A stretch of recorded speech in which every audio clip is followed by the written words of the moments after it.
Hey everyone, this is Spiro. Today we're going to be talking about conspiracy, cover-ups, record-breaking multi-million-dollar bounties, intelligence agencies, raids, governments, and much more. The most recent developments in the MH-17 case strongly suggest an ongoing cover-up at the highest levels of government.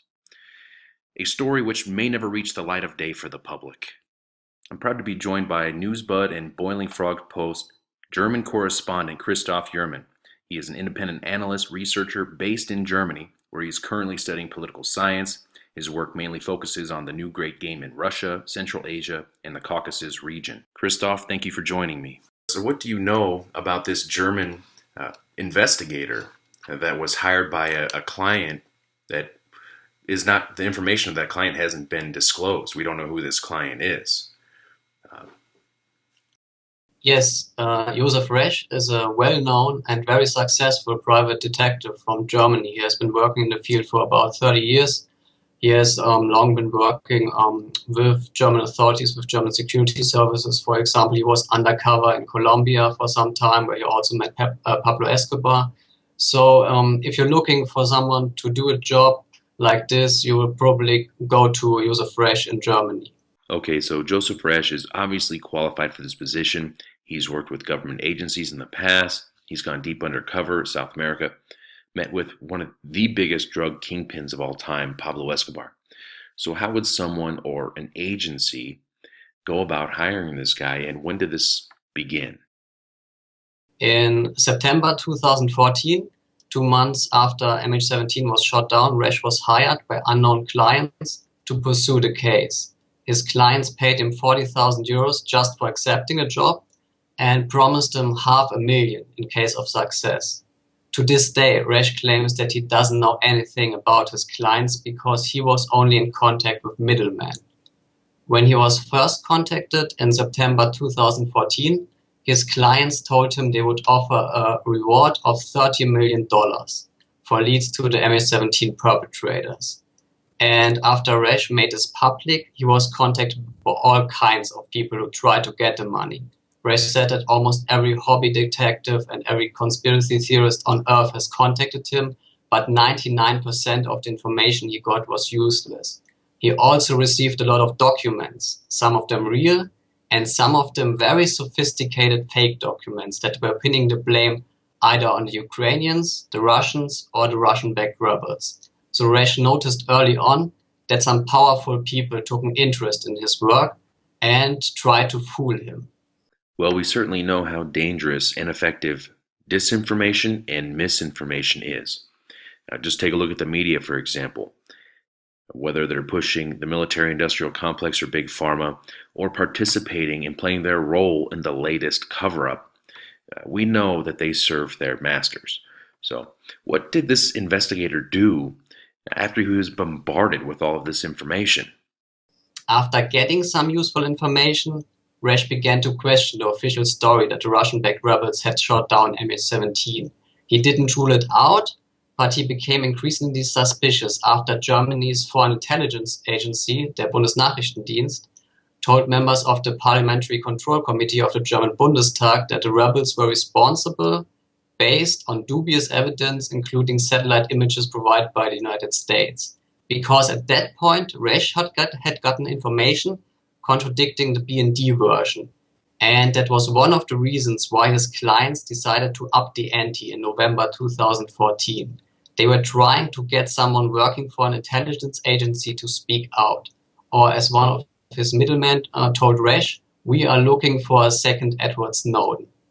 That's why his clients offered another $17 million for leads about attempts at cover-ups from states or state organizations.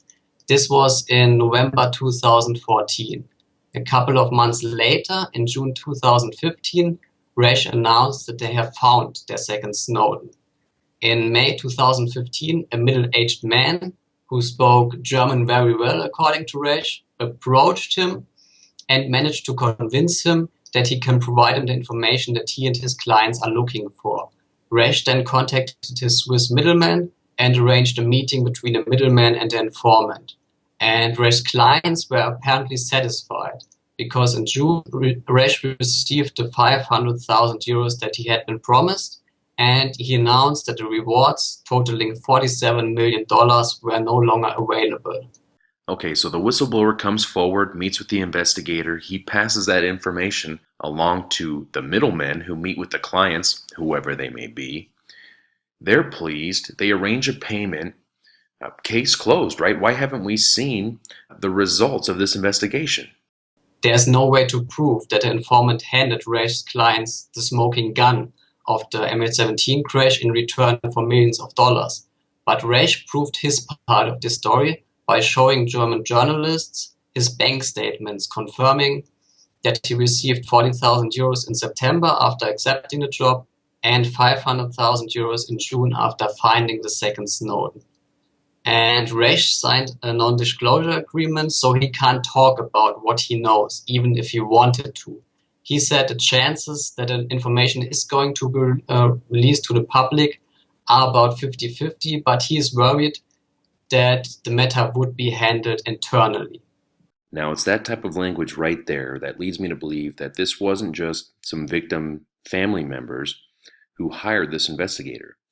And we also know how governments and agencies tend to tie up loose ends.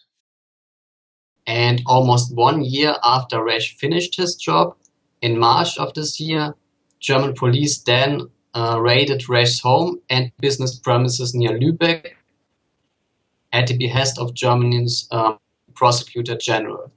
Shortly thereafter, it was revealed that the German authorities were actually acting on behalf of the Dutch government.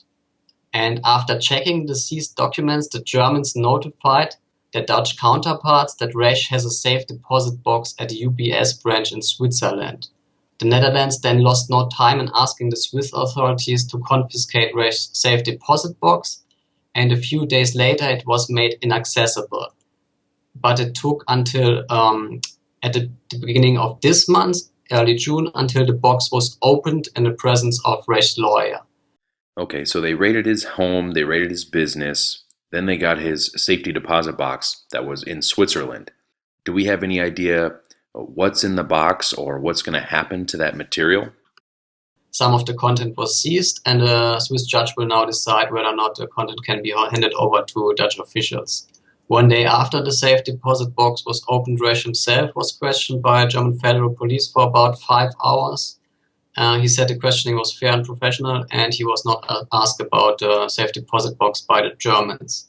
Meanwhile, the Dutch investigators justified the raids by saying that the suspected culprits behind the downing of MH17 may have been in contact with Resch. We still don't know anything about the apparently explosive papers that were seized or what was actually in the safe deposit box, but the raids raise a few questions. If we assume that Resch received important information from someone working for an intelligence agency, like the BND for example, it begs the question why Dutch investigators can't get this information via official channels. I mean, the Netherlands and Germany are both NATO members, and the BND hasn't been shy about sharing alleged evidence blaming the Russian-backed rebels. So the raids on Resch's home and the opening of his safe deposit box in Switzerland raise a whole lot of questions. If Resch is telling the truth about the second Snowden, then it's safe to say that there has been a cover-up. And in this context, the raids make perfect sense. Well, absolutely. And so we'd have to, wonder who the client would be. Obviously, the investigator Resch doesn't know the client directly, and there were middlemen that he dealt with for communications and payment and exchanging information. So, who would have the motive to hire this third-party, independent, top-notch investigator that you said has incredible experience for over 30 years, who has operated undercover in South America?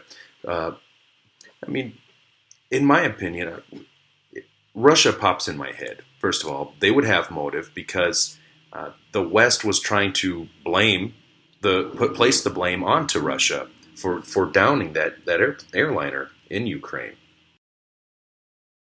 That's exactly right. Yes, the Russians could use the information that they got from a possible intelligence whistleblower as leverage for negotiations with NATO for example, in exchange for lifting of sanctions. And there has been a lot of talk recently about a possible lifting of sanctions, because the sanctions are coming up for renewal in a couple of weeks. And for example, Germany has been very vocal about not being willing to extend the sanctions without any further discussion, because Germany's economic cooperation with Russia has taken a hit after the sanctions were imposed, and Russia is definitely a possible client. Yes, if we are looking for another explanation, you could argue that someone on a NATO side tried to catch the mole. If Resch was successful in corrupting an intelligence employee, that someone tried to catch him, but this would beg the question why they would take so much money and spend this on such a rather unimportant mole. So this explanation doesn't make a whole lot of sense. It doesn't, but it definitely can't rule it out as a possibility, trying to flush out a mole through an intelligence agency. But yeah, hiring that third-party independent guy, it's definitely very interesting, to say the least. And as you said before, he has signed a non-disclosure agreement, so he can't talk about any of the information he knows in regards to the case.